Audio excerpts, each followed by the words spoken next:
There's plenty of goals out there. Yeah, there's big, hairy, audacious goals.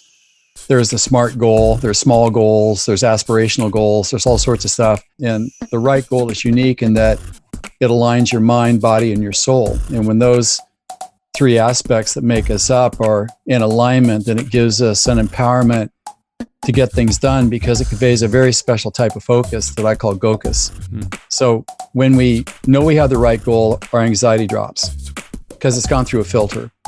When it's gone through the filter, we have consciously seen that something has merit. And when we do that and we see in the affirmative, it gives us goal focus. This is an intro. Intro. Hustle and Flowchart with your boy, my boy, Matt Wolf and Joe Fair. Hey! Welcome back.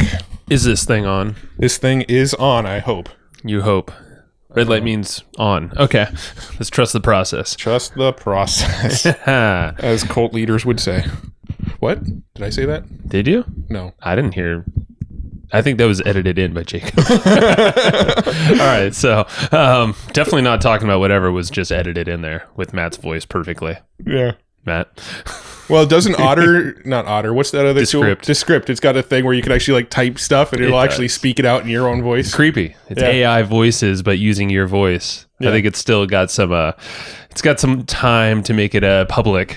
I think it's like beta or something, but yeah, it's creepy days, y'all. Creepy days. Creepy days. We might be typing this all out and you don't even know it. Pretty soon we might just do that. Like, hey, today we've got an interview with Elon Musk, and like we just type out like our questions and we type out his answers, and it just sounds like a conversation between the two of us. Or you just go to his Twitter and then like have him voice it out, everything he's written on his Twitter, and we just ask questions, but it's responded with his Twitter tweets already. Guys, you are hearing the future of podcasts right now, where you don't even really know if you're hearing the real person or not.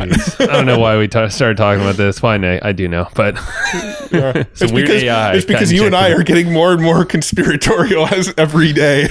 And the tech is right there. So anyway, let's not go down those rabbit holes. That's a rant. Yes, rabbit hole divergent. So today we're not talking about any of that we were just talking about at all. Thank God. We're speaking with the awesome and he's just, I feel like this guy is working with the best of the best in all areas. And he was the best of the best. And was, yes. I mean, he's the best of the best at what he does now, too. So I don't want to say was, but... he's just the best of the best. But he was an Olympic cycler, went to the Olympics, had a dream when he was 7 to make it to the Olympics, and followed through and made it to the Olympics as a cycler. Yep. Started training other athletes. He's worked with athletes, musicians, business people, just training all sorts of people in mindset. Worked with Lance Armstrong, worked with Tiger Woods, Dave Asprey from Bulletproof. U2, worked with U2. We found out on this call that he's like one of Steven Kotler's best buddies. Lots of folks. Yeah. I'm sure there's many Nike, Hitachi, and tons of brands out there. So his name is Dr. Jeff Spencer, or Uncle Spencer, Uncle Jeff to us. Uncle Jeff. And we were, we give a shout out to Nick Peterson. He introed us. So he's Uncle Nick. That's who you'll hear the references later. I'm sure you've heard that episode or probably already on this podcast. But yeah, Jeff is just, I feel like he's just like all around just experience in so many ways. Yeah. Boots on the ground, he's done the work. Boots on the moon. Not on the moon. Jesus, stop the reference. You knew I was going to say that. But he's done the work, and that's the thing. So, and he's created frameworks for his championships, his achievements. I mean, he's helped literally 40 people, athletes, earn gold medals throughout their endeavors, and Olympians are in those mixes as well. And he actually tells numerous stories about those inside this podcast. And he walks us through his goal achievement roadmap, which is we actually have a diagram. It should be in the show notes. Yeah, we'll put it on the show notes. In fact, Sue, remind me, we'll put this actually in the regular notes too. Yeah, that's a good notes. idea. Yeah.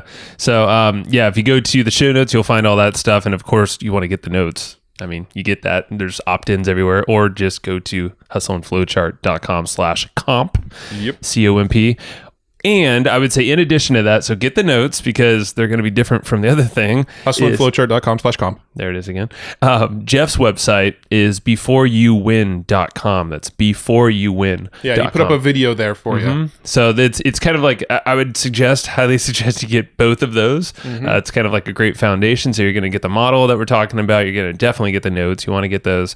And then you're also going to get a video walkthrough that's very generous from Jeff, where he goes even deeper into this stuff over at beforeyouwin.com. Yeah. So in this episode, we're going to talk quite a bit about this goal achievement roadmap. He's going to break down every single step. And this is really the roadmap that, within all of his years doing this stuff with athletes, he's sort of discovered this pattern of like, this is the cycle you need to go through to become a champion. And he's going to break down that entire cycle for us on this episode. So it's cool. Strap in. Yeah, get ready. This is a good one. And get the notes. Yeah, and like seriously, like have the diagram. It's just going to help you more if you're driving all that stuff. Obviously, don't. But if you have the ability to put this stuff in front of you, because you'll let it sink in a lot more. Yeah. And it's like Jeff is literally sitting in front of you, walking you through this thing. So it's really cool. Cool. Well, let's do this. Let's go talk to him. All right, Jeff, how you doing, my man? We're live. Well, it looks like double trouble to me, so it looks like I'm at the right place. Yeah, you're welcome in the crew. Hop on in. We're looking for a champion. Well, I know this is like you guys' third call together, right? This is my second time meeting Jeff. How did you two originally get connected? Through Nick Peterson. Yeah, so he was almost immediately, he was like, okay, so it's a no-brainer. You guys need to know Dr. Jeff. That's exactly right, man. That's right. And when it comes through, Uncle Nick is got instant certification. Is that what we're supposed to call him? Do we need to call him Uncle Nick now? I think it's sort of a reversal there, but you get it. For this episode, we'll call him Uncle Nick. Okay. Well, let's talk about you though, Jeff. I mean, so thank you for the time that you have spent with us. Very big appreciation because I know. I gotcha. Yeah. Thank you. So let's chat about you because you have a fascinating story, but obviously from your story has spun off all these interesting other adventures you've been on. So, but with you, I mean, I don't even know where to start. I know Olympics were involved. There was definitely a bunch of work leading up to that. And then now you're working with some of the biggest athletes and, business minds out there. What were you when you, who were you before all of these times and what got you there? Well, when I was 7, I thought it'd be really cool to be an Olympian. And that was on the radar really early. Wow. And I didn't know the sport, but I just thought it would be really cool to march into the parade, into the stadium on opening day ceremonies. So that became a very first target of mine. And I was pretty tenacious. And I saw a guy walk into a bike shop that I was working at as a kid. I was actually the mascot, at the bike shop. And he had this T-shirt on that said USA Olympic Team on it. And I when I saw that, it's like, I want that T-shirt. And the only way you could get it the old-fashioned way, because there was no online at that time, I had to become an Olympian. So I said, well, what's this look like? Well, I said, well, it'll take me 10 years to get there at the very soonest. So let the journey begin. And that's how it all started.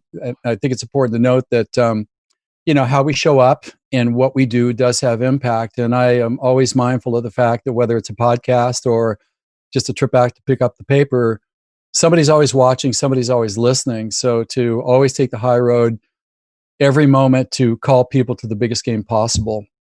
So I was really lucky with that. And then my dad made an early exit from the family at 13 last time I saw him. And I had a couple of angels come into my life that one was my cycling mentor, who's a 5-time national champion, 3-time Olympian. And, he's really interesting because he taught me how to win. He said the most important thing about this is to understand that being able to win and produce your best work is a learned skill.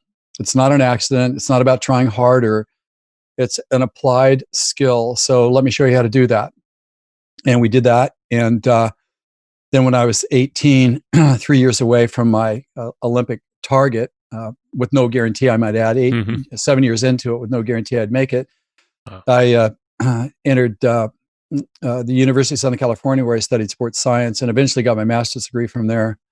But that's when I met my second mentor, who was truly my life soul mentor. And he was a Victorian, born in the late 1890s, and he was a true Renaissance man. And he developed a whole new type of art glass sculpture that he chose me to be his apprentice. So it was a very unlikely pairing because I was 18, he was 76, Olympian, student, now being art master apprentice. It was a kind of an odd combo there. But what came out of that is that during our breaks and at lunch, he would play classical music. He would read the great philosophers to me. He would fill me up with the great thinkers of history. And he said, I just need to fill you up on this stuff because it's an extra dimension that you have the capacity to absorb. And I want to make sure if I have anything to say about it, that you open up this side of you because it will be a really important part of your evolution. And so at that time, I was assisting him in his glass masterpieces. I was a student at USC. I had aspirations to be an Olympian, which was really a full-time job in all three of those areas that I did simultaneously. And then when I was 21, I did become an Olympian. So that was nice. Check the box on the Got the shirt? Highest aspiration. Got the shirt. Yeah, I did. Actually, a story about this is that after the Olympics, it disappeared. It's like, where'd the shirt go? Somebody Tom Brady'd it. They did. They Tom Brady'd it. It's like, how is this possible? I would never let this out of my sight. Yeah. And so lo and behold, last year, I kind of reacquainted with my high school girlfriend. And she said, well, I'm coming up to your area. I've got a high school reunion. I said, well, why don't we get together? And somehow we got on the shirt thing. And I said, I don't know what happened to the shirt. She said, I think I got the shirt. It's like, what? Wow. This is 48 years later. Wow. And so, 3 seconds later, after she looked, she said, is this it? With a photo, I said, it's it. This is it. So we had this sort of miraculous boomerang back into existence, the t-shirt. Wow. So, and you got your hands on it? Got my hands on it. Got Good it, for you. in the sealed vault at this moment as we speak. So good for you. That's cool. That was kind of the long story of it, but a couple other sidelights to this. So when I got my master's degree, I had just completed my athletic career in formal competition.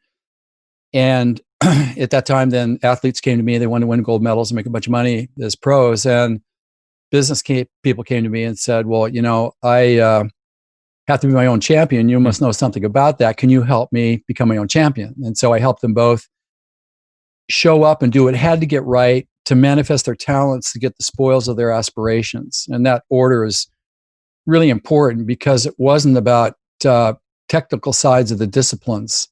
That's what coaches are for. But you need somebody in your corner that is watching your back, seeing everything that's happening in real time, that's able to identify the problems you don't see that you can avoid and the opportunities that you don't know about that you need to seize to be able to create your best legacy. And so that's ultimately the role that I ended up playing both in the business and in the sports world. And then the athlete said, how do I not get injured? Because if I can extend my career, that could be tens of millions or hundreds of millions of dollars. Yeah. And that was the same thing that the business people lacked. How do I not die from a heart attack that I see all my counterparts doing?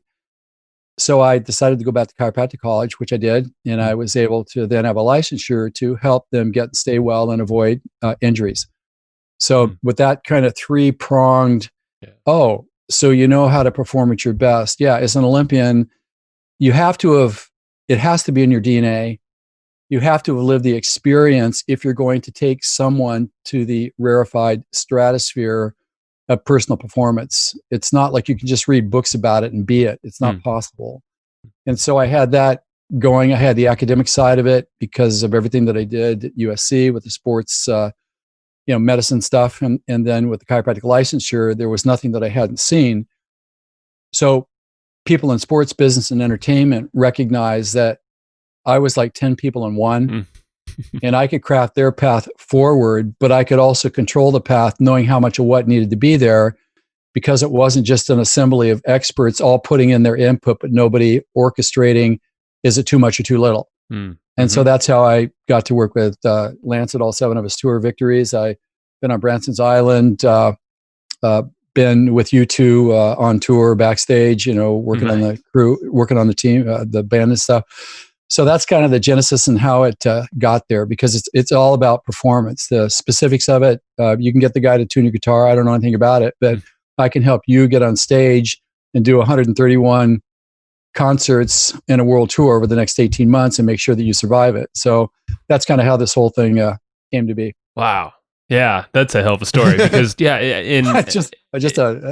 It's amazing. No, it's Okay. powerful because of the multidimensional of your experience, and it's the crossover, and that's what I've always thought with. And I think you're the only one that we've had on so far who've really worked a lot with high level athletes and business professionals, and there's so much crossover, and There is.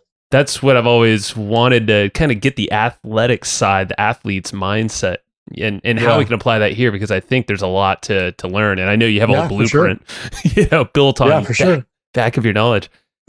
So your own Olympic story, like, did you have a lot of this, obviously you didn't know the roadmap then, or your kind of the process, but naturally as a kid, like at 7, you said, were you already that driven and motivated to stay the course? I know there's ups and downs, and there's all these interesting paths you go down on the journey.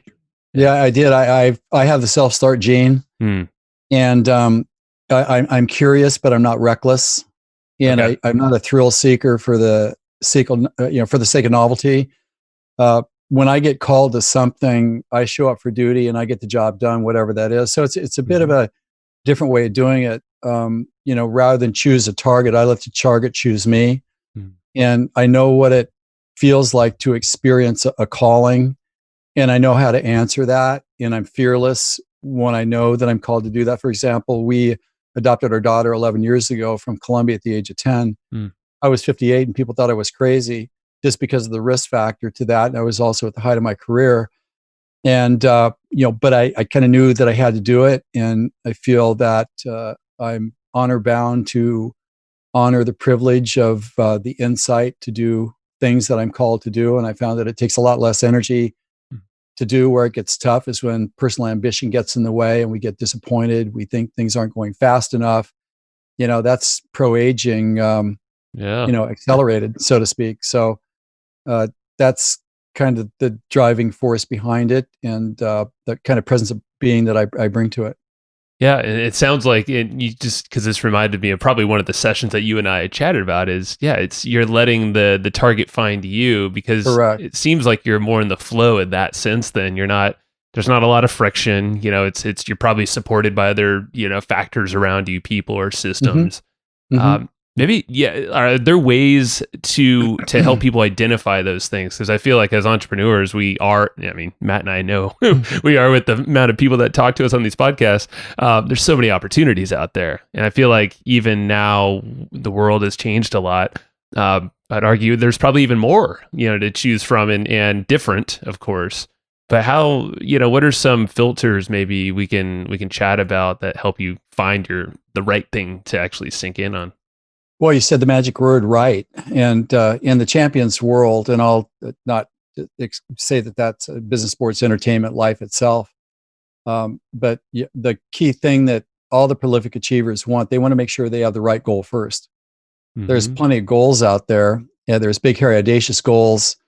There's the SMART goal. There's small goals. There's aspirational goals. There's all sorts of stuff, that we're encouraged to pursue. There's no shortage of experts there telling us what we need to be doing. But, to say that the key thing here is to make sure that you have the right goal. And the right goal is unique in that it aligns your mind, body, and your soul. And when those 3 aspects that make us up are in alignment, then it gives us an empowerment to get things done, because it conveys a very special type of focus that I call GOCUS. So when we know we have the right goal, our anxiety drops, because it's gone through a filter. And I can explain the filter in a second here, but when it's gone through the filter, we have consciously seen that something has merit, that we have tested against a certain level of criteria. And when we do that, and we see in the affirmative that there's every reason to do this, it's not just a wild guess or an impulse or a fear of loss. Some of the traditional reasons why people do stuff are to make up for something that I don't feel like I have, to validate myself. I'll go out and do this. There's all sorts of reasons that are perhaps not the best of motive that services the person the best, but to say the right goal creates that alignment. It gives us goal focus, or GOCUS, trademark word, meaning that we're able to hyper focus on the stuff in front of us, which is mandatory to get stuff done to advance towards goal completion. And what's the mantra that we've all heard like only a million times, which is the hyperfocus, Hmm. which I agree on. That's half of what you should be looking at it through. But then we have, from the point of hyperfocus, we have this whole peripheral vision here. And in this peripheral space here, this is actually where better ideas for the goal that you're pursuing actually show up. And it's also where blind sides are starting to form. You know what it's like. You have something that's happened, and then you stop and, well, why did that happen? And you can see that you saw it happening earlier, but you didn't pay attention, and it played itself out. And now you got to deal with the consequences of it, right? Right. So when you have the right goal and your anxiety drops and you have focus, you're simultaneously getting stuff done while having a peripheral awareness of better options and how to avoid blind sides. So that would be by far one of the criteria to look at. And I'll add two more if I may here. Sure. I think that, that identifies it as being the right goal. And I'll just say here that each of the letters in the word right stands for something that you challenge the goal that you're considering pursuing against. So the R in right is relevant. How relevant is the goal for you? Like for me, why was it relevant to adopt our daughter? Well, to save a life. Does that have value or not? Yes or no? So automatically you can see that that's a criteria that kind of needs to be there to know that it's the right goal to spend my time, effort, and energy pursuing. The I in right stands for indicators. Like, what are the indicators that tell you that this is the right goal? Will you be making enough money? Will this do enough to promote your career? Will this satisfy an intellectual need that you have to perform at a certain intellect level? Will this fit a physical requirement? Is it too much? Is it too little? Is there enough humanity in this for you to pursue it? So you can see when we kind of look at our proposed goal through the indicators that it changes our relationship to the goal, where we're actually in the courtship phase of developing a love affair with the goal rather than it just being a vehicle to something that we want. It changes it completely. Right. Yeah. And then so the G stands for gravity. What's our emotional attachment to it? Can you name it? Can you describe it? And then the H in right is height. Is it the right altitude? Are the people involved in this at the same altitude that you're involved in that calls your soul into the game? Are the values that you're bringing to this goal in alignment with yourself? And then the T in right is for time. Is this the right time to pursue the goal? Yes or no? Do you have the time to do it? Yes or no? Is the time to completion acceptable to you? Yes or no? So you can see that when we go through this and take the time, it truly changes the relationship between you and goal. It makes you want to fight for it more because you understand it. You feel like you two are in the foxhole together fighting for something of value. Yeah. And that's the reason why, to me, that right goal filter is essential. It's back to like the peripheral vision and having the gocus, kind of that focus, but still we chatted with we chatted with Stephen Kotler recently from the. Oh, he's one of my all-time favorite people. He was a client for a while. I know Steve. He was He's such a cool guy. such a cool guy to have on here. He is. And he mentioned the field of vision, and he said specifically like one of the most proven ways to immediately lower anxiety and get to that parasympathetic state, is to put your fingers out and try to see your fingers in your peripheral vision. What a great exercise. It is. It's great. And he's like, think of athletes and just being in the wild and, you have a lion or something running at you, but you sure as hell are going to figure out like, okay, how are you going to get out of here? But you're focused on the thing. So it's interesting you mentioned that. It's perfect tie-in. I think another side to this too is that what it does, it also calls out some of the mythology of goal achievement. Because, what's the mantra? Hyperfocus. Want it bad enough. Stay in the game. Yeah. Go. Yeah. It's like, I'm not sure about that, because, if you look at a hyperfocus, man, you notice a mountain lion once he's got his teeth around your neck, where if you had peripheral vision, you would have seen it. So I think that there's a lot of mythology in the goal achievement space that keeps us confused. And it sets people up for a self-assessment about their inability to be able to achieve goals because of some of the mythology out there. So certainly that idea of hyperfocus, that's 50% of the focus, but there's another 50% as well. Yeah. Well, let's break down the goal achievement roadmap. I know last time that we had a call together, that's what you did with us. I think we probably chatted over the course of maybe an hour and a half last time we talked. But probably not going to be possible fully here. But maybe we can try to do like the Cliff's Notes version of the goal achievement roadmap. Cool. Absolutely right. So, the observation was when I was contemplating what is the process by which I've helped people in all disciplines perform at the highest level possible. And I realized, well, the champion's golden rule is you do the homework and the test is easy. So there's two basic parts to this. And here's a graphic actually right there. The roadmap. We actually have it up on our second monitor over here. So we're looking at it with you. Cool. Yeah. Cool. So if we look at it, this kind of egg shape the first half is about preparation. So you prepare, and then the second half is about perform. First you prepare, then you perform. So is that the 50-50 split? Just to stop you right there, because you said like it seems like the performance is probably the people that are the go, but they're not fully prepared for that goal, whatever. Well, yeah, I mean, most people as 99% perform, 1% prepare. Right. Exactly. And again, if you look at why would we do that? Well, number one, we're told to make it up as we go. I don't know anybody that plays big that does that. Mm-hmm.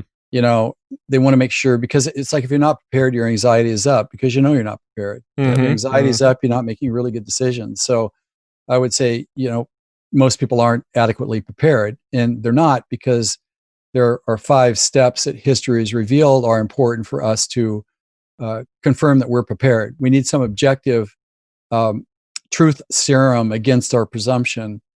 And so the 5 steps in preparation are: number 1 is clarity. Make sure that you have the right goal, because when you have the right goal, then it gives you goal focus, the ability to hyper focus, get stuff done, see blind sides, and better options occur. Step number 2 in preparation is motive. Like, well, why am I doing this? And the reason why, understanding the reasons why, is that when we understand the reasons why, then it gives us drive.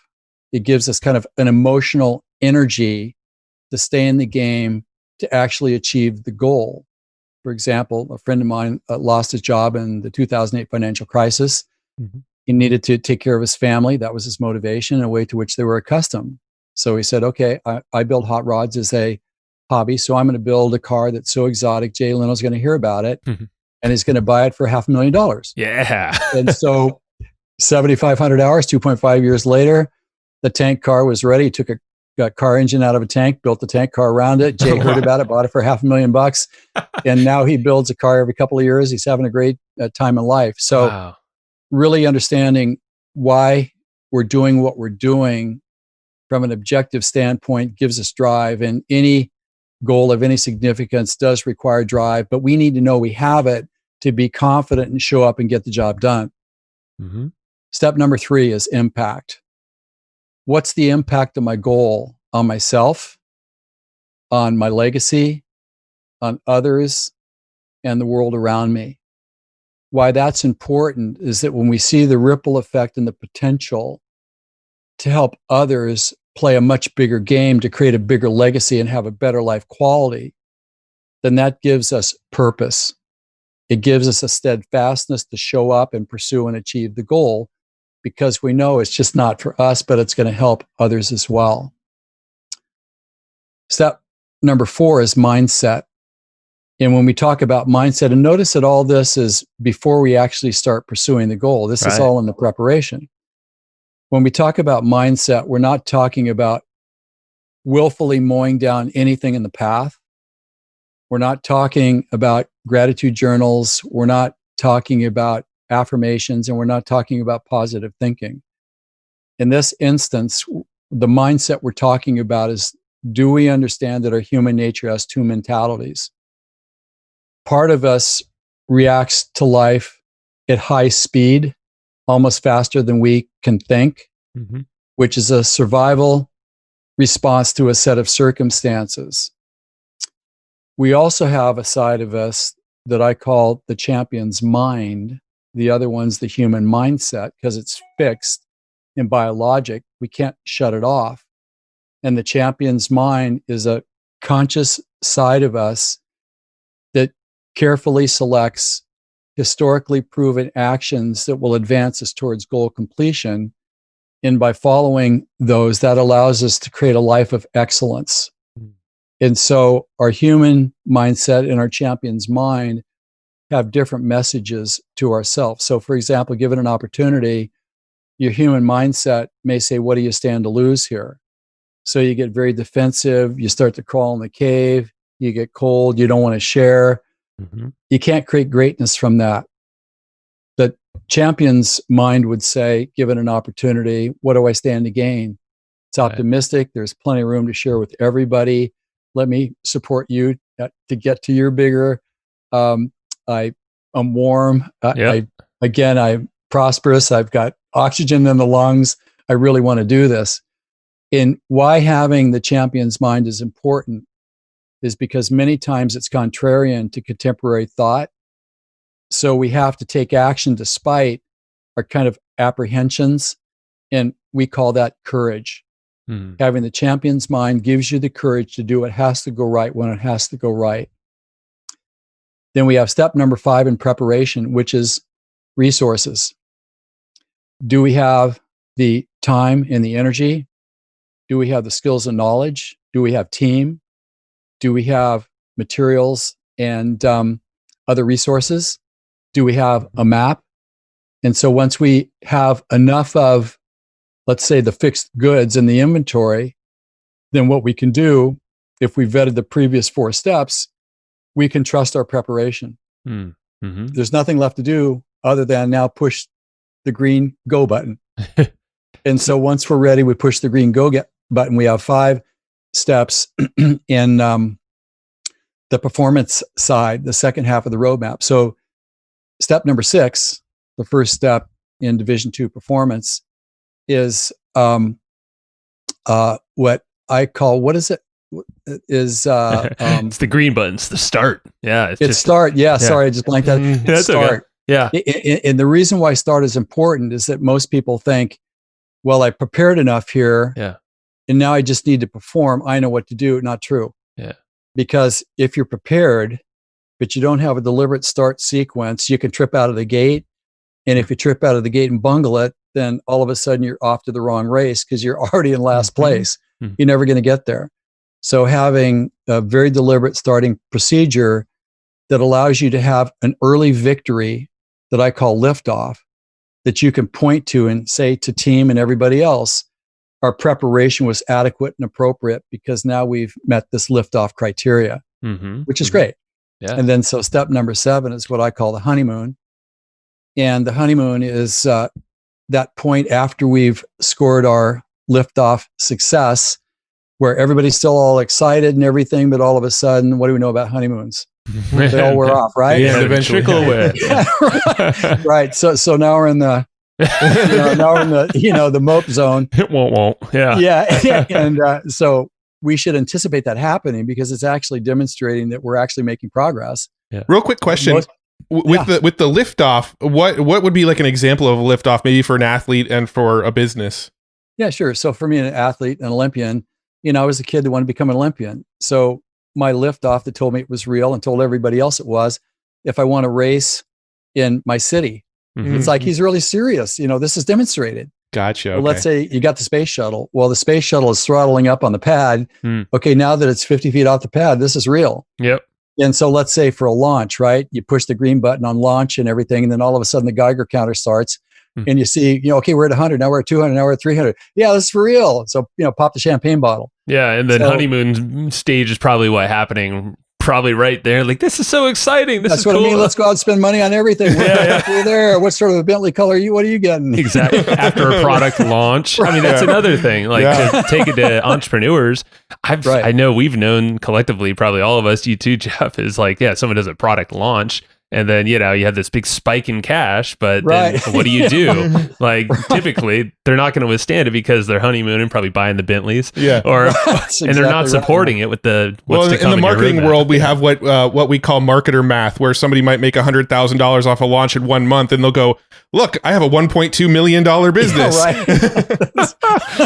No. Well, that does sort of speak to it, because in our own mind, that means the goal is easy. We just need to write it out and we'll get there. Exactly. And so what happens when the honeymoon wears off? Now what? Well, that's where you got to have a reality check. And so this is where you kind of recalibrate everything to make sure that, we pulled the first layer of friction out of it, so things are moving right along. And then step number 8 here is the daily grind. And this is that point in any aspirational goal where you're just, God, I'm not getting anything back close to the time and effort that I'm putting into this. I mean, this is like freaking ridiculous. I'm like 1 second away from quitting. Well, I at least still got something left. It's like a burnout phase for a lot of folks, it sounds like. It is, yeah, because they're just not progressing like they think that they should. This is like where athletes plateau and things like that. Yes. Yes. And this is where, actually most business people are actually stuck here. Actually, they're on a terminal, the hamster wheel of daily grind, because they just can't get out of it. They don't know how to get from daily grind to complete the cycle of action to actually complete the goal itself. But you know that because you're in the misery index is off the chart. You're in the red zone. You just don't want to get up. You don't want to face anybody. The idea of showing up is just like repulsive. Yeah. And I would even argue in the business world, that's a lack of the very first thing, which is the goal. I don't think the goal is clear enough. If you get to that point and then you're just spinning your wheels forever, it's almost like maybe you don't have that clearly defined enough. Well, there's all sorts of chances to screw it up. We could screw it up step 1 in preparation because we don't have the right goal. So when we start, we're automatically 15 degrees off. Yep. And so what's that going to be? In a couple of months, it'll be 30% off. So if we don't screw it up there, we could screw it up by misinterpreting mindset. Just we mow over everything, or no, we don't have enough resources. Let's just trust the universe to give us what we need, even though there's no evidence of that. Let's just start. What do you say? We don't need a starting procedure.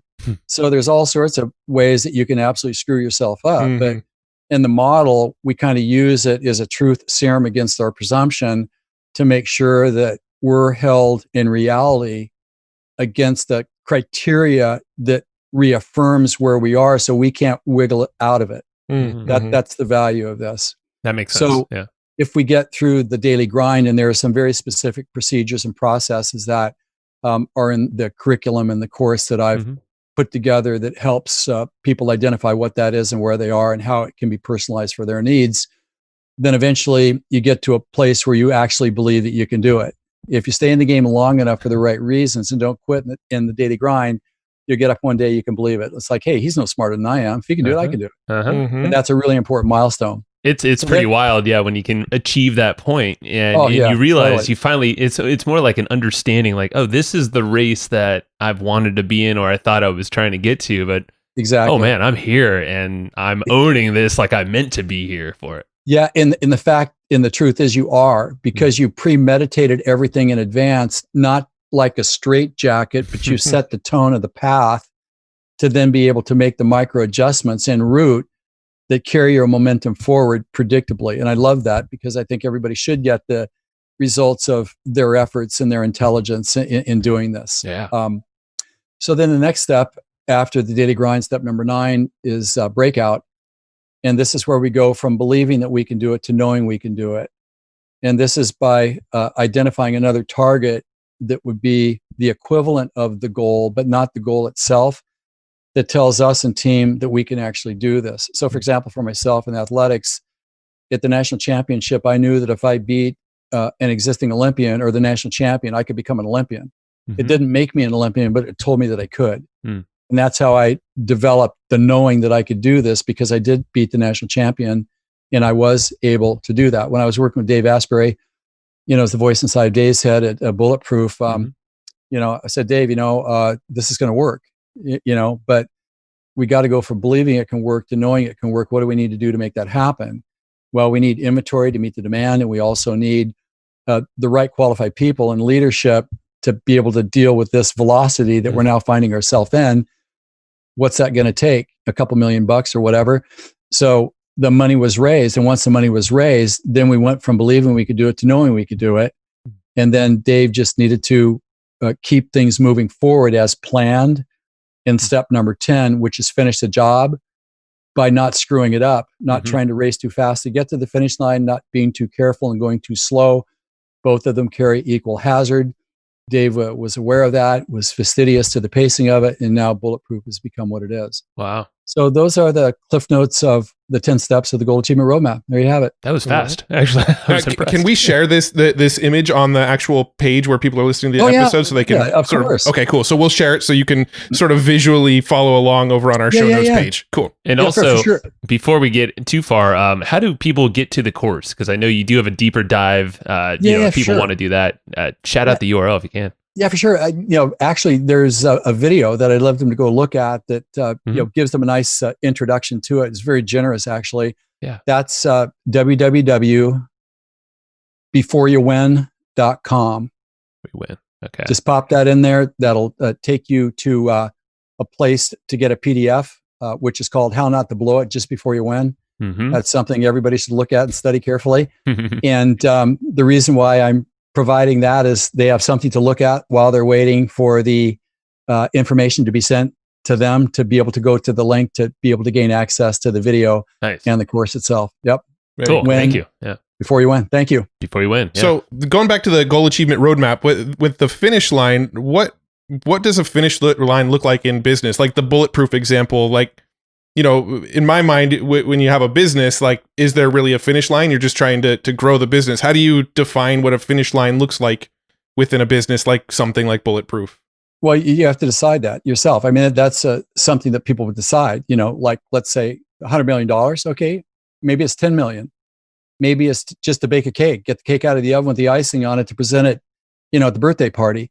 You decide what that is that completes a cycle of action. So the roadmap is actually macro and micro, because the plans within or the goals within the goals to get to the overall goal, you can use this for that as well. So it's a way of kind of making sure that you're keeping track of everything like simultaneously. So again, that's the advantage of this, because then what you're doing, you're creating a common vernacular that people can use to discuss the goal achievement process. And goal achievement is not goal setting. Somehow people think, well, if I set the right goal, they don't even ask that. If I set the goal of my vision, then somehow it's going to magically manifest itself. And so, we have to remain steadfast in the off ramps that are epidemic and always a risk in the goal pursuit process. We got to have something that keeps us honest. Yeah. And it's too easy to just say you're going to go do something, but this is an achievement roadmap. So the whole thing is, do you actually want to achieve this thing? Well, and it's circular too. So it's like, once you hit that finish line, you set a new goal and that's correct. You start over. So like maybe with a business, you might be shooting for $1 million to begin with. You hit that goal. Okay. The process starts over. The new goal's 10 million. That's great. That's great, because circumstances have changed and we have to make sure that our path forward is consistent with the reality of the current context. Yeah, for sure. But the biggest thing is, where people get derailed is that they think they can keep everything in their head, or they can steer things through spreadsheet. The spreadsheet is the outcome of the adherence to the right path. The path helps create the spreadsheet. It's not the other way around. Another thing too is that it's always a good idea to have a map before you go into the jungle. There's like danger there, Don't look for the map once you're in the jungle and you're lost, right? It's true. I mean, and it's very easy to get into that jungle, nowadays with technology and all that. You can go down a whole Well, I mean, kind of on the same vein, I was going to say, I think another big problem is that goal that you're shooting for a lot of times is a moving target. If you don't kind of set it. It should be. Yeah. It should be. It should be. I have a process called stair stepping, where actually one of the things that the prolific achievers do is that, they have an overarching goal, but the true next target is the point of visibility that's on the horizon that current context tells them that's the next target that they can actually pursue, because they have enough information to know that that's it. You may not know what to do after that. And so you decide that once you get there. And if a better option shows up, the champions, they never rigidly stick to what they said they were going to do if a better option shows up. So how would They you? always How do you? Yeah, no, this is a really good point. So you're not always going to complete the circle, I guess. If a better option comes up that shows. well, you could adjust it in process actually, because Okay. if you look at step number 9, it's breakout. Breakout. Uh-huh. That's a target that you're naming then. Okay. And you could actually name it earlier too if it shows up. So that's kind of already built into this. So it's like a journey, basically. You're always on this Yes. path. So you're just really Correct. defining where are you right now in this That's specific journey. Single most important question. I have a process. Mhm. I have a process that I do with individuals. It's called the a Champions Roadmap. It's a 2-call process, 2 very in-depth conversations that are about kind of one thing, identifying exactly where are you, and that's the question that everybody needs to ask first. Where am I? What's behind that I should have done that I haven't, that could hurt me later, but it hasn't hurt me yet? What's in front of me that I should know about so I don't step off the cliff? How do I avoid the preventable problem? And what do I do to capitalize on the best opportunities? And what's the smoothest path forward? So I actually have a 2-call process that's dedicated to that, to show for the individual exactly what that looks like for them as an individual or for them in their business. Mm-hmm. Yeah. Most important part ever. Most people are lost. Right. They have no idea where they are. No idea. And it's what awareness is always the first key, So you first be aware. Where the heck are you? What kind of game are you playing right now? Yeah. And what's the prescription when you're lost? Right. Try harder. It's like, what? Try harder to get lost? It Okay. I It will. is. I'll just sleep less. Yeah. I Great just idea. want it worse. Yeah. Well, I'm kind of curious about some stories here. I love the examples because the framework. Once people see it, and you can get it, and we'll make it all available on the Yeah, show it's cool. notes. Thanks for doing that. For sure. Thank you. I mean, I want to hear some stories, maybe from yourself, but also the folks. I know you told us one of the I think it was a long jumper, right? And for the English team in the Olympics.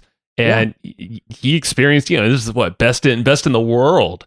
Best in the world. Yeah, leading the world it. championship, actually. So it went something like this: is that a couple of weeks before the Olympic final, I was called by the United Kingdom Olympic team if I could help one of their athletes who was leading the world championship, by the way, best in the world at the time, and he was starting to mentally unravel 2 weeks before the Olympic final. Could I help? So, I mean, obviously I knew something was wrong. He had the best coaches, best equipment, best everything, but he was starting to mentally melt down. So something was missing. So I talked with him in a Skype. He was in London. I was here in California, and we did the yickety yak. And he said, well, this is not that difficult. In one instance, it's going to be the most difficult thing ever in another, but, you're mentally disconnected from your physical readiness. And we just need to reconnect your brain back with your body, and you win the gold medal. And so we conversed about a lot of things. And I said, here's the primary problem, is that you and your team are laboring under one of the biggest myths in all of human creation that is never delivered, that you think you need to do to win the gold medal. You think that you need to put in the perfect jump to win. And so what's happening is that you think the way that you're going to be prepared to put in the perfect jump is to have a contingency for every detail. So you guys are identifying every detail and having a contingency for it. But your mind is going to make up a detail that you're going to think you need to find that doesn't exist, and you're going to put all your confidence in that one thing that you can't find. Therefore, you've already lost. So why don't we get rid of that myth for at least 2 weeks? And why don't we do what the champions do? They do the 1 or 2 things that have to go right. So in your case, 2 things and you win. Don't change your warm-up. You've already done that. Your body's confused. It doesn't want to play. That's why it's in the cave. Go back to your normal warm-up. And then the first 4 steps to your run-up will determine where your foot hits the board to get the lift to win the gold medal. 2 things and you win. And one other thing, who makes you happy? Well, I got 2 guys on the team. Those are your friends for the next 2 weeks. Forget about all the experts that are hyper obsessing about all the details that don't matter. You got to be happy.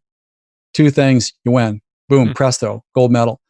And because of that, he also went on to win the World Championship, the European Championship, and the Commonwealth Games Championship. He won everything. Wow. Because he listened to his champion's mind. Do the 2 things that count when it counts. Don't worry about the perfection side of it. So, great victory for him. Yeah. What was his name? What is his name? Greg Rutherford. Rutherford. Yeah, that's right. Yeah, Because I remember Rutherford. looking him up and I'm like, how cool is that? Yeah. I kind of want to go watch the YouTube video of that now. I think I've seen the YouTube clip of it. I think he, like, in one of the events, he broke the record and then went on the same day to break his own record in the same day. How cool. The craziest stuff happens when you kind of give up and you don't try so hard. It's sort of a paradox, right? It is. Yeah. So, again, that was an amazing story. Another story I'll tell you, I think that has a lot of merit. I'll tell you two stories actually. One of the Tour de France's I did with Lance, tour number 4. Is that right? Yeah, tour number 4 or 5. He was 10% off. He just wasn't performing well. What, mentally or physically or combo? Physically? Okay. Physically. Yeah, physically. But if the body doesn't work, then the mind goes in the toilet too. And so, the strategy was, well, how do you get this back when there are tens of millions of dollars at stake here for the sponsors and everything, and your teammates that have spent their whole career to support you, and now they're, you're not performing. What do you do with this? He said, the hardest thing I ever had to do was to face my teammates at breakfast, because it was elusive to me. And so we talked about the strategy. What do you think the strategy was? Don't do anything. You wait for it to come to you. You don't start chasing it. No magic potions, no calls to mystics. Forget that. We let it come to us. We practice the essentials. We be on the lookout to make sure that we're conserving energy. That's the way you do it. It's kind of putting faith into all that stuff you did in the preparation phase, having faith that all that stuff is going to pay off in the end.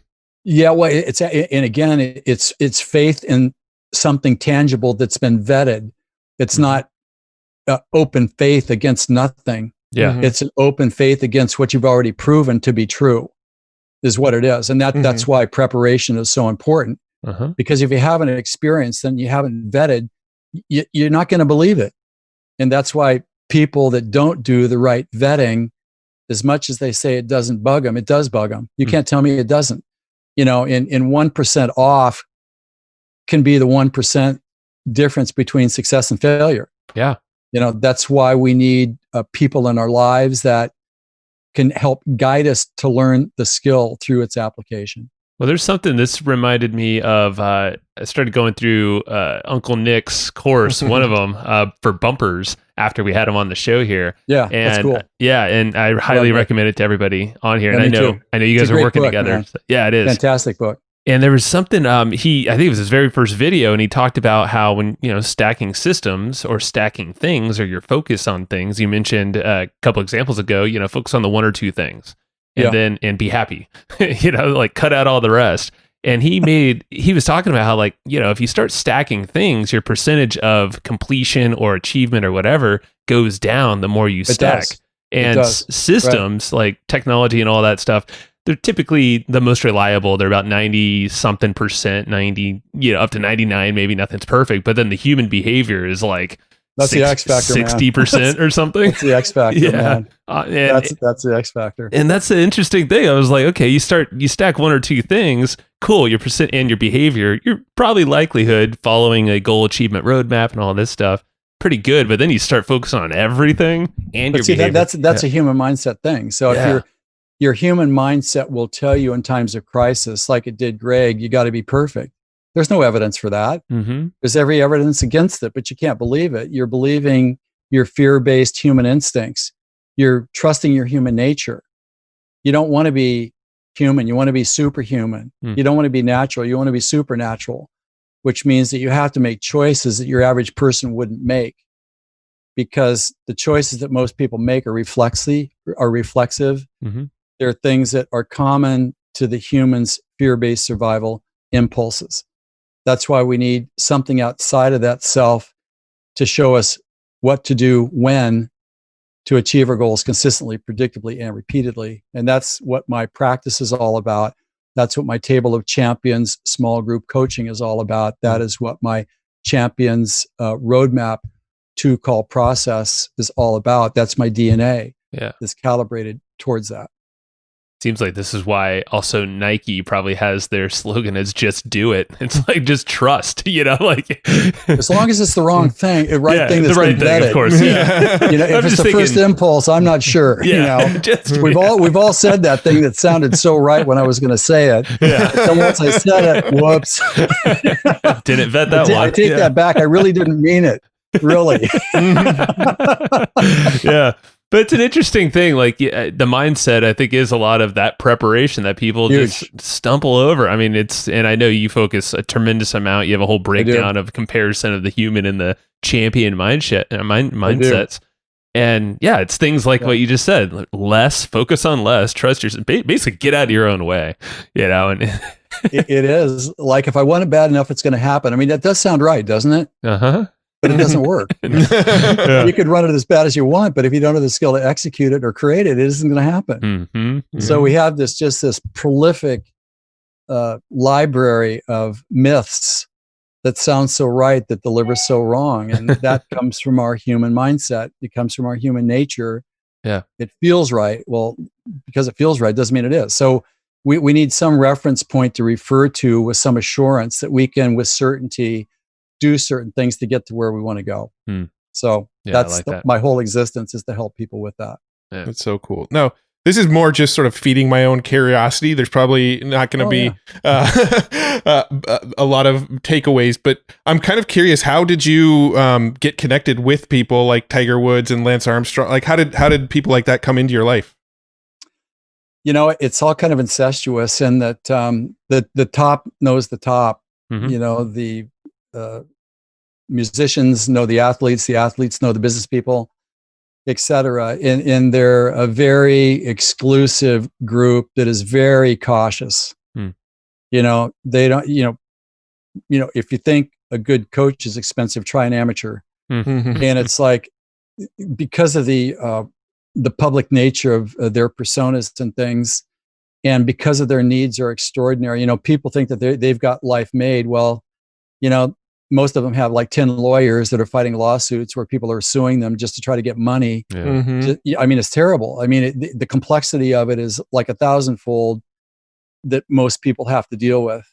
And so they're cautious because they need to know that somebody understands their experience in that rarefied air. They need to know somebody is reliable and trustworthy with information, and that can deliver an extraordinary outcome for them to have this assurance that they'll be able to perform at their best. So mine was athletics into business into music, where it's within all of the different disciplines at this time. That's how it kind of spread. Yeah, cool. That's fascinating. Now, I guess I have a couple. Where's like if someone were to, I'm just trying to think of like when someone's getting started, where's the biggest hang up when really, with the whole goal achievement roadmap? Sure. Yeah. When someone's jumping in here and they're feeling motivated, where do you see the drop off normally happen? Is it like right in the get go, or? Well, the drop off is that human nature wants the shortcut as quickly as possible. And to the extent at which you shortcut, you expose yourself to unnecessary risk and, premature stall, for sure. That's like a given. And my deal is that it's best to learn, like my cycling coach told me, I'm going to teach you how to win. And if you become an Olympian, that's great. But our target is going to be, you need to understand the process of winning and how you exactly do that. And then it can scale. But you have to learn it appropriately at a small scale so you understand the process that allows you to then progressively go bigger. And it's exactly the same thing. To me, goal achievement is life's primal skill, because you can have the biggest dreams possible, but if you can't execute to manifest, then they stay stuck in our head. They're of not much value to humanity because nothing's manifest. And they're not much value to us because they're stuck inside of our head. And without a mechanism to extract them and predictably produce them, with an act of love and care and attention and respect, then it becomes impossible to build into your talent. Yeah. One of the myths is will and talent are enough. No, they're not. They never have been. My dad was a genius, and he died homeless on the streets of New York City. He had plenty of will, had plenty of talent, but he didn't have a model that showed him what to do to keep him in the game. So he misinterpreted the experience and concluded certain things that weren't real that, took him out of the game. So we have to learn the skill first, and then we build to higher and higher levels of aspiration. That would be the one thing that I would say. Yeah. And I would also say, people think, well, if I do that, then I'm going to get left behind. No, you're not. Because the people right now that aren't doing that, they're going to trip. And they may talk themselves into early retirement because their belief in their ability to perform, because of the consistent inability to get past a certain point, talks them into the belief that it's just them when it's not. It's that they don't have a model to follow that showed them how to do it, to how to get through the anticipated sticky points that every goal of any significance always has. That's my most important thing to say. It's getting me thinking because everybody wants the quick route, and I feel like it's only getting faster and faster. From your experience, I mean, you've been working with athletes for a very long time, and you were one, even before then. Has it just gotten quicker? Like even from the athletes, like just wanting to kind of rush the process or get to that end point quicker, or is that are those just people that aren't trusting, following a process like this? Because I feel like without a process, you're just kind of going to keep going quicker and almost more anxiety levels, more burnout. Yeah, well, they do. I mean, you have in business as well, you have, kids have got to decide what their graduate school is going to be, by the end of their second year of life. What are you going to be, kid? Well, they're still in underpants, and diapers. So I think the expectation and the mythology of pacing and evolution of individual to develop the competency to perform at their highest level is not being embraced in a sensible way. Right. Because if the person doesn't have natural motivation and they don't have the ability to know what to do, then the outcome can't be achieved, which then sets everybody up for disappointment. That actually, it's almost like a positive centrifuge that the worse it gets, the faster it gets worse. And just, again, the pressure to perform, I think is a catastrophe, because it takes a while to learn the skill. But once you've learned it, you can stay at the game at the highest level.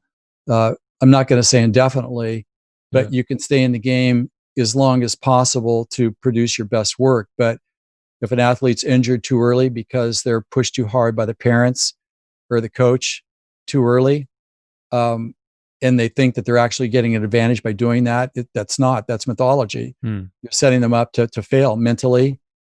They can only be pushed so far, so hard early to maintain a natural motivation.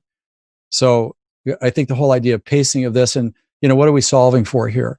Are we solving for an individual to produce the highest volume of their best work, to have the greatest longevity, to produce the most memorable legacy and quality of life possible? Well, if that's what we're solving for, I can help you with that. If your goal is to get to the finish line fastest, well, I may not want to do that, because I know that there may not be a second or a third act, and you may blow yourself up or burn yourself out prematurely. And that's something I'm not interested in personally. I love hearing that, because I know I like personally, because I am the quick start. I want to go, but at the same time, my mission is to, at least my personal endeavor right now, is slow everything down. I want to slow myself down, and ideally it's going to slow time down. So I feel like things just don't get away from me personally, but I could just see the impact of going so fast and trying to rush things and not fully thinking out the preparation process. Like that's just, it's hard to do, because you hear people talking about their gross incomes, and somehow we think that that's what they're putting in the bank. I mean, you get around the competition, then it's very common for people to say, well, everybody else's life is great, mine's not. I just got to work harder, or I should be farther along than I am. These are all kind of things that we expect the human mindset to tell us that need to be reviewed and held in the context of the champion's mind, to see that it's a great story that we're telling ourselves. But if we look at the track record of it, it's like beyond dismal. So again, I feel like these levels of conversations. I mean, you could sell anything to anybody. Just promise them a shortcut. Yeah. Yeah, whatever. I'll pay you 10,000 for a shortcut. You know, and then if it doesn't work, well, it's something I didn't do. You know, it was my fault. You know, because everybody thinks that, you know, the things that happen in my life that are wrong, everything's my fault. You know, which is complete mythology, total mythology. So I think we have the reading of this game to a large extent is really off, and it doesn't serve the individual well if their intention is to create and have the best quality of life possible and leave room for change and growth and ultimately mature without blowing themselves up mentally or physically or relationship wise at the halfway point before they go into the locker room and forfeit a couple of decades of time and effort in a nasty divorce or a catastrophic illness that could have been avoided. I mean, I see this stuff like all the time. Yeah. And it doesn't have to happen. Wake up call for a lot of folks, hopefully, you know, and just awareness again of what's possible. And you're hearing it from Mr. Jeff here, Dr. Jeff, that's seen it from the best from both sides of things. So it's been a joy. Gotta tell you. Thank you, Matt. Anything else to wrap it up here? You know, I we covered a lot of ground, and I'm a little worried. I feel like I could probably open up rabbit holes that would keep us going another hour. So maybe a round two in the future. Do it. You know, you got something burning. Yeah, no, we'll have to do a round two. The only other thing that I kind of wanted to get to, and I don't know how much of a discussion it is talking a little bit about like the daily schedule of the champions. I know that was one of the things that you mentioned is something interesting to chat about as well is how they organize their daily schedules. But I'm going to put that back to you. Do you think that's a discussion for a different day, or do you think, you know, what do you think there? That's a discussion for another day. I mean, we could talk about, you know, what do you do between 6 and 8 a.m. for a week.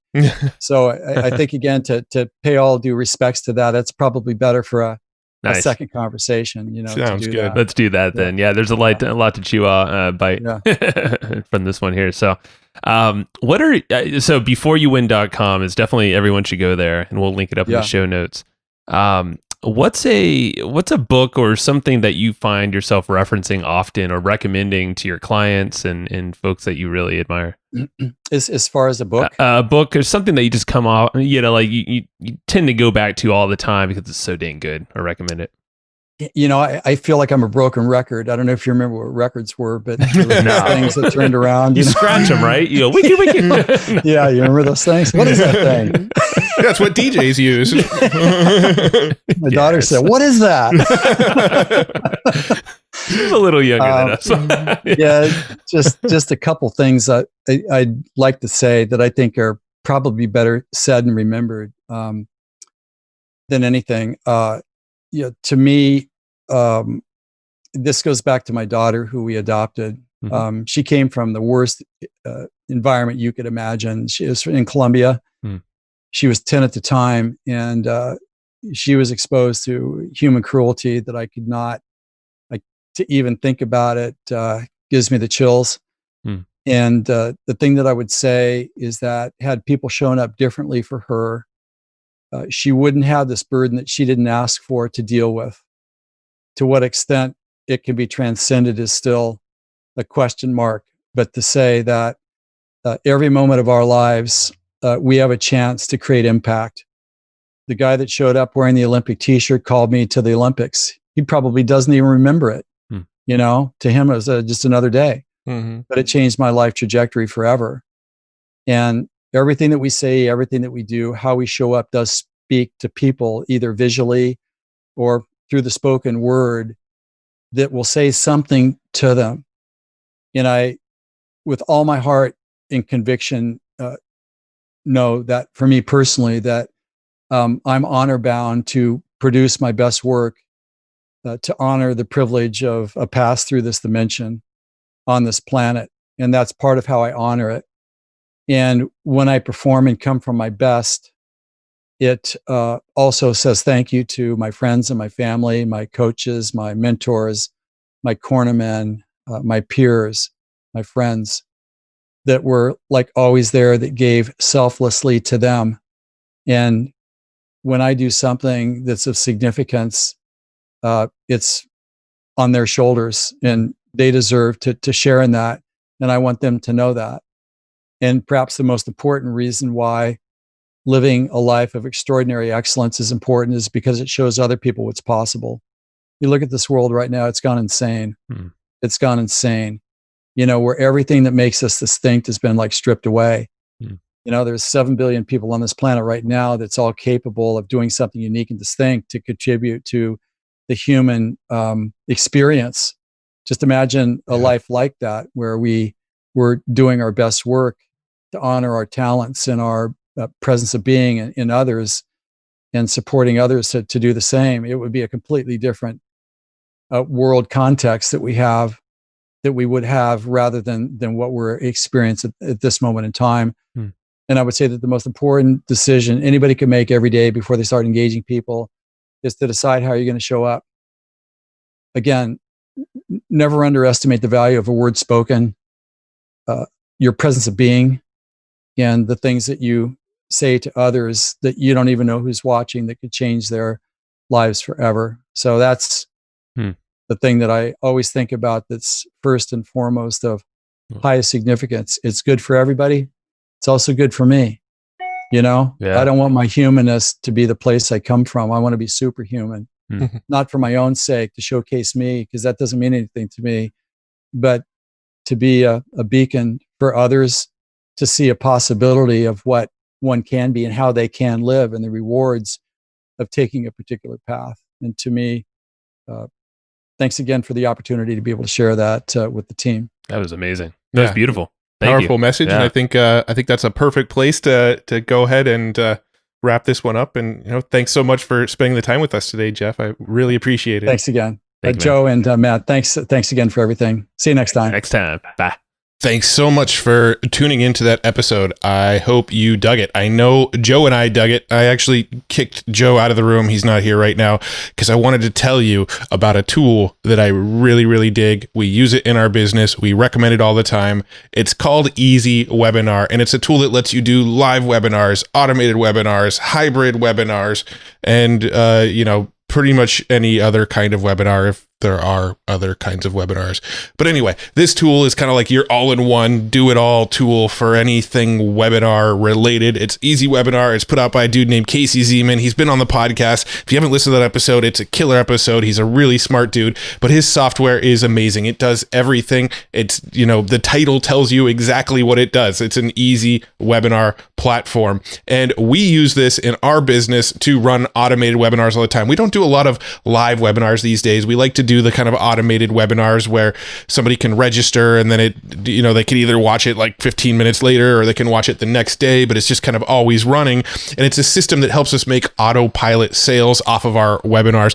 Super cool tool. If you haven't tried it yet, it's an amazing tool. And Casey is actually hooking you up. He said for listeners of Hustle and Flowchart, I can't believe he's doing this, but he said for listeners of the Hustle and Flowchart podcast, he's giving 25% off of the membership to use Easy Webinar. It's already super, super inexpensive for what it does and all the cool features it has, but he's hooking you up with 25% off because you're a listener of Hustle and Flowchart. Go to easywebinar.com/hustle. That's where you can get that 25% off discount. That's easywebinar.com/hustle. It's a awesome tool. You're going to dig it. So just go grab it. Check it out. easywebinar.com/hustle. See ya. No, not see ya. You'll hear me in the next show.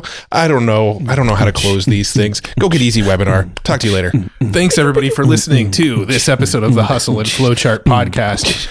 Before taking the time to listen, we want to give you something a little bit special. Every single episode that we do, we actually have somebody on our team take notes. We basically have a Cliff's Notes version of every episode where you can go and find all of the tips and tactics that they laid out, all of the resources that they laid out, all the good stuff from this episode. We actually have a nice simple notes version that you can find on our website. So go to evergreenprofits.com, find this episode that you just listened to, and give us your email address and we'll send you the notes. Thanks for listening.